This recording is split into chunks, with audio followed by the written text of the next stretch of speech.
I know. Not you. Not me. Yeah. Must be someone out there in the 21st Yeah, century. because it's like Having too much fun. exactly, and I have to delete 100 pictures because I can only use one. So, do you mind taking? Tom doesn't have a smartphone, so he'll take pictures like this. Like, look at this button, It's just fun. nothing to it. All right, okay. So I don't know if you guys can see, but this does play a fact here. This is code. Oh, whoa. Wow. It's one of the sentences in my poem, and as I was painting this, I thought, fuck, why did I choose such a long sentence? I thought it was computer codes. Yeah, that's what it is. yeah, well, for poetry, it is a line from the poem. Oh, okay. So, yeah. My remote controlled TV activated in the middle of the night, propelling me out of bed to turn off the blaring garbage that spewed far too early in the morning for consumption. The last time that had happened, I had returned to bed, slept some more, but was nearly late for work, which led coworkers to question how on earth I could have possibly slept without first checking the apartment for burglars. Who'd break into my apartment silently only to wake me up by watching television? So this time around, I didn't mind the nightmare interruption that found me frantically preparing beds for my grandparents, parents, and 2 of my uncles. What bothered me in the neither hours was that out of all of those people, my parents are the only ones who were still alive. So then I dreamt about something that only a former math teacher could find inspirational: the additive and multiplicative identities. Now, before you start cursing in your head, because damn it, I'm talking about math again, let me remind you, or in some cases share with you for the first time, what those 2 things actually are. So, let's pretend that I'm the number 8. Okay, now think, which number can you add to me and the sum still be 8? 0. Okay, again think, which number could you multiply by me and the product still be 8? 1. Okay, now if you thought the numbers 0 and 1, you are correct. So 0 is the additive identity because when added to any value, it leaves the value unchanged. And 1 is the multiplicative identity because when multiplied to any number, it leaves that value unchanged. Okay, so when most people think about zeros and ones, binary coding comes to mind. Now, in my fantasy dream, people came to mind, vividly clothed people. Think something along the lines of the Who's in Whoville meets the Emerald City citizens from The Wiz.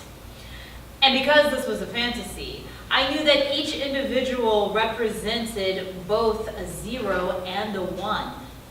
Individuals reflect the values they add to and multiply by.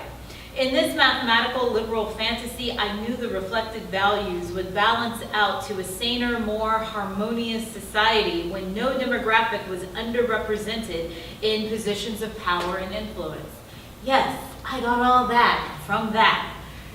And if we only saw the numerical makeup of a person, devoid of gender, sexual orientation, religion, skin color, immigration status, political affiliation, all things that we claim that make us so different, we'd see our own values and fears reflected. That long-ass sentence is right here. Yes, it took me 5 hours to Dedication paint and on the, devotion. yeah, I had to do a pause there, but that's that one sentence. Okay, here we go. We noticed how many commonalities we had. A seemingly unending string of zeros and ones. Every added experience, zeros and ones. Things that brought us joy, zeros and ones. The things we feared, zeros and ones. Our brain isn't programmed for randomness. It seeks patterns, distinguishing among items, particularly noticing what's different, at least on the surface. But if we transcended the superficial, we'd see the zeros and ones, our own personal collection that significantly overlapped with others. We're made up of the same stuff, zeros and ones. In real life, I get to approximate this experience as a health insurance agent. Since I always talk to my clients over the phone, they only know that I'm a woman. A confident woman who is a good listener, answers their questions, and then finds them the health insurance plan which best suits their needs and fits their budget. Oftentimes, as I'm building rapport, I may share my age with potential clients who inevitably think that I am a younger woman, and I always credit the fact that I'm a spoken word poet. At that point, I always want to ask them if they realize that they're talking to a black woman. It should make a difference, right? But I've heard people say things that I don't think they would normally say in front of a black person. Still sell them insurance. When I was a middle school math teacher, I called a student's mother to explain an incident involving her son.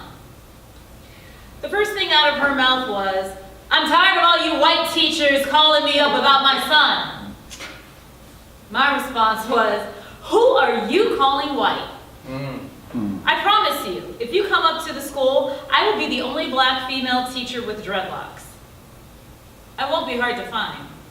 She never came up to the school, and I never had a problem with her son in my classroom again. Initially, that mother couldn't hear the essence of what I'd said to her because she'd had a preconceived notion of what I looked like based on my voice and how I spoke. Once she realized that my skin was brown, then she focused on the zeros and ones. Humans are full of contradictions. Is it any wonder that I find the elegance and logic of numerical expressions so comforting and reliable? Wouldn't it be wonderful for a change that when we look for a common denominator, that we do it in the spirit of finding some common good among us all rather than seeking the bad? Yeah. Thank you. Very true.